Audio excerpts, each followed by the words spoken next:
Gumbogreens.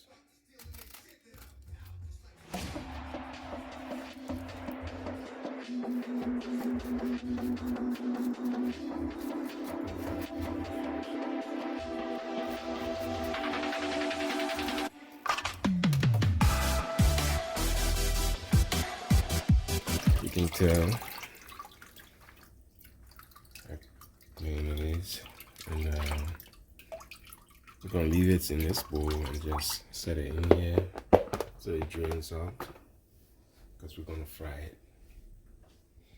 I usually use the chopper to get my food chopped up correctly. I'm gonna add these onions and pepper that I have here. I'm gonna fry them with the collard. Already dice them to bite sizes and stuff, so that once you put it in the collard greens, it's already been parboiled in the pressure cooker, so it's all ready to go. Greens already set. It has already been drained of water, so that when you're frying, you don't have a whole lot of flashes going on. So I'm just waiting for the last set of meat to parboil down, and then I'm gonna start cooking the collard greens.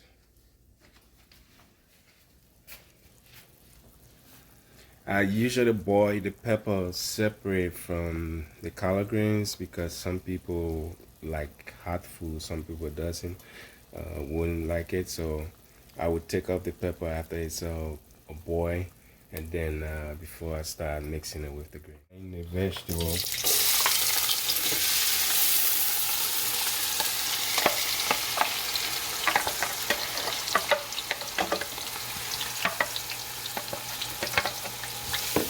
And you can use whatever vegetable you like and stuff like that. But I like bell peppers and onions and stuff. And I fry them for a little bit. And they don't have to come to any kind of style or anything. I just want it fried a little bit for the aroma to be in the oil, the onion, and the pepper. And once that happens, I'm gonna start putting in the collard greens, and you can just move them around so that they are all evenly fried and stuff. I'm not gonna take them out. So here we go with the collard greens going in.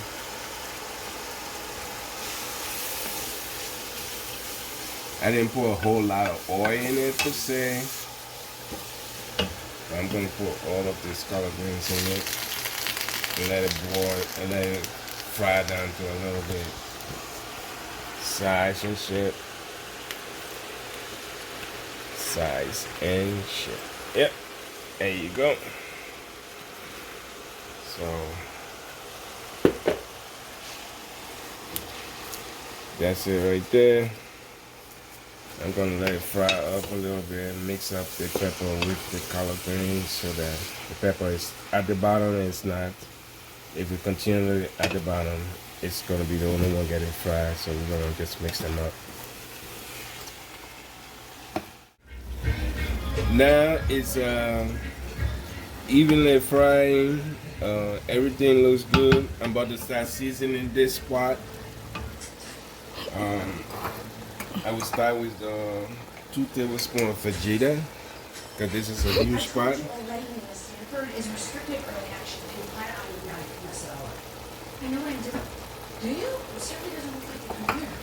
Happy anniversary!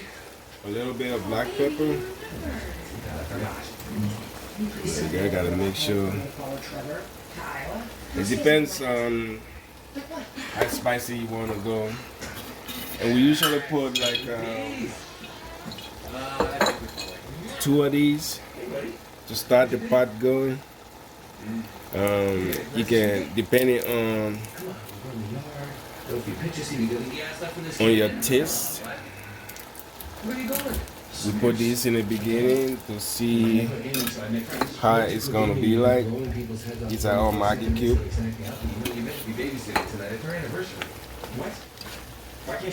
We let it fry down. I'm gonna cover the pot so that it kind of cooks the collard greens, because collard greens are real tough.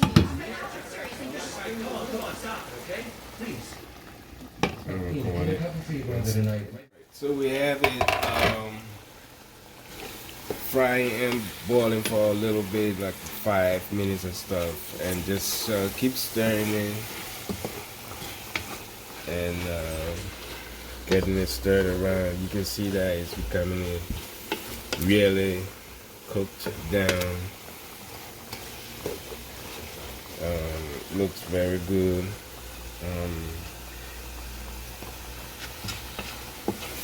I'm finding a little bit of the cube and I'm mashing it into it. Yeah, it's cooking down real nicely.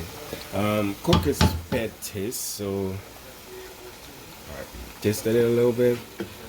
I see that it's doing okay. It might need a little bit more seasoning, but I'm not gonna add it right now because I'm gonna start adding the meat into it. I have some pork chop and I got some pig feet. Dropping it into that.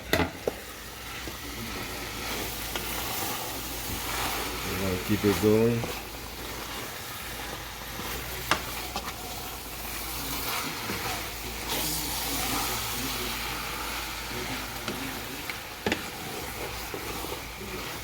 It's really fried good.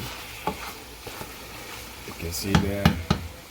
Also, I'm from Liberia, and one of our delicacy is chicken feet. So we're gonna add some chicken feet to that. And I have this pot seasoned. I got some shrimp. I'm gonna add it to that too.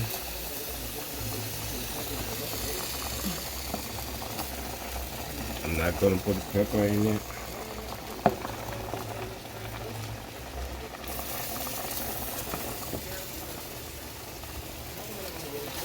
I'm gonna stir it up.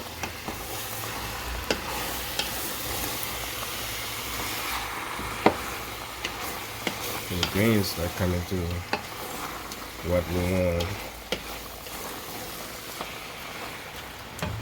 Now,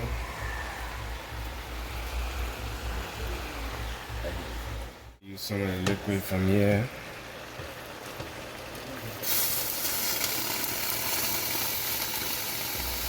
Not a whole lot, just a little bit.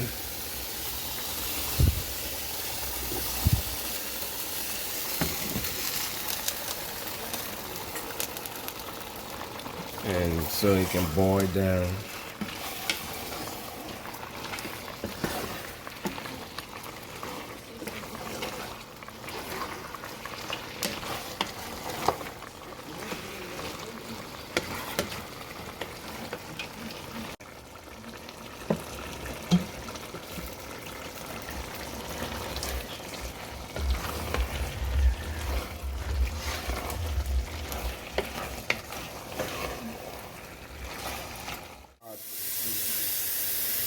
Put water to a certain limit,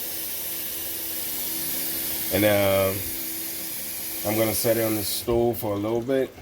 And once this water starts to boil, I should be done washing the rice because it takes a little while to wash rice.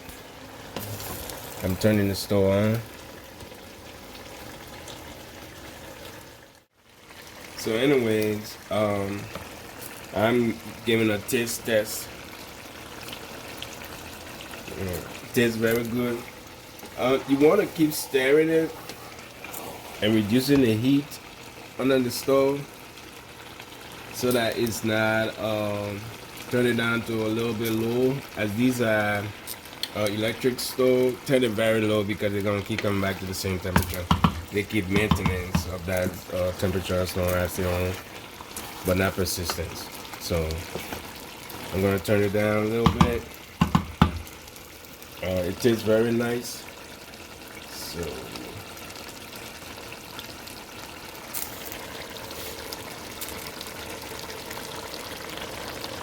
I just put the water, started putting the rice in the water to wash it.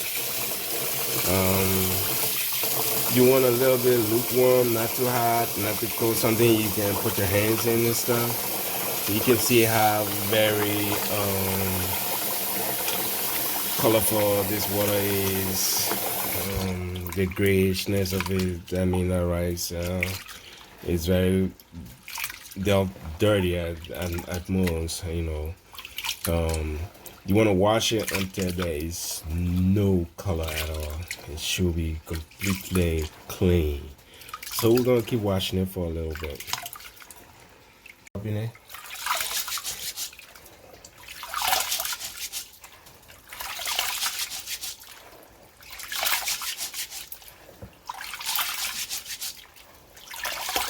I usually put a little bit of iodine salt in my rice.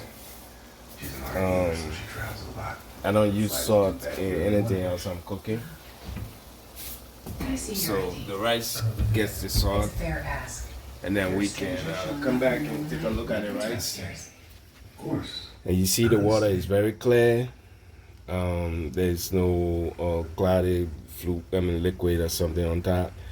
So we're gonna take this now, pour out the water, and then go ahead and put the rice in the pot. Just pour it.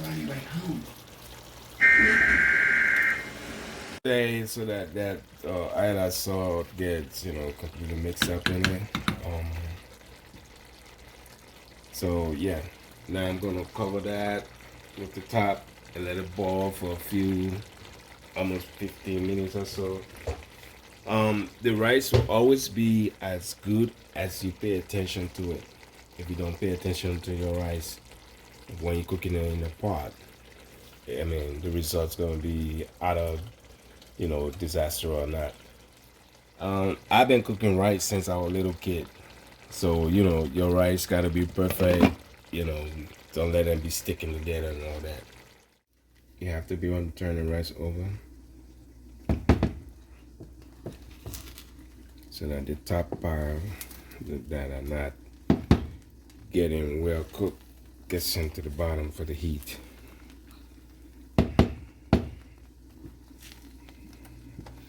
And then we're gonna turn the stove down. Oh, we want to take a peek, test it, and I'm gonna turn it down, right down. Just take care of the rice and it should be good.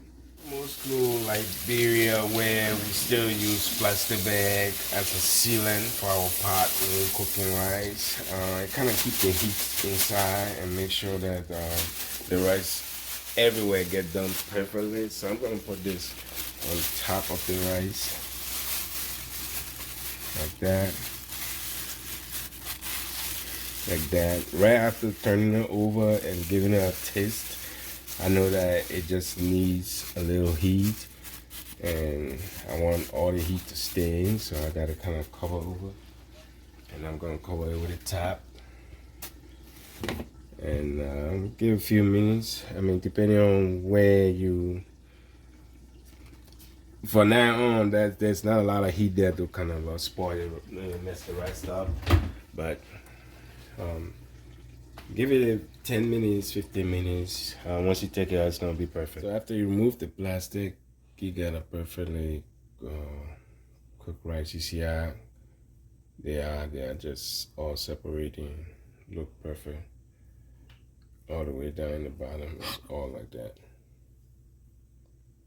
So that's how you kind of cook rice.